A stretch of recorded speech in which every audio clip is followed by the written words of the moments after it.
Un mese esatto da ora, al quinto referendum sulla proposta di creare i comuni di Venezia e di Mestre, mancano 30 giorni esatti. Il partito dei favorevoli, dei contrari e di chi invita all'astensione affilano le armi in vista di 4 settimane di campagna elettorale intensa per un quesito che divide le opinioni e fa discutere tra quanti vedono la doppia amministrazione delle due città come l'unica via per risolvere i problemi di entrambe e per chi invece ritiene il mantenimento del comune unico come condizio sine qua non dello sviluppo di un'intera area.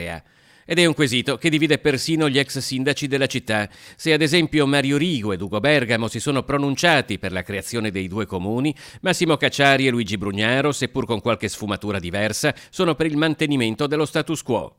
Perché il referendum consultivo sia considerato valido è necessaria un'affluenza alle urne del 50% più uno degli aventi diritto al voto nel comune di Venezia ed è qui che si inserisce anche la corrente che invita all'astensione ed ha annunciato in alcuni casi di non fare campagna elettorale.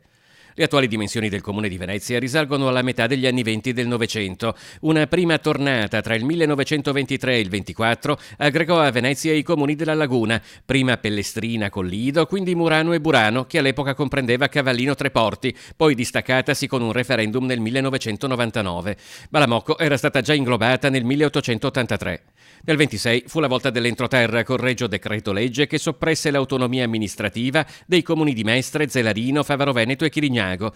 Nel 1917, per inciso, era già stata distaccata dal comune di Mestre e aggregata a Venezia la frazione di Bottenigo, poi Marghera, assieme ad una parte del comune di Mira. Non si trattò di processi indolori e sono scelte che fanno discutere ancora oggi, quando quasi 100 anni dopo la storia del grande comune di Venezia unificato è messo sotto esame degli elettori, che il 1° dicembre potranno dire se le decisioni di allora abbiano funzionato o meno.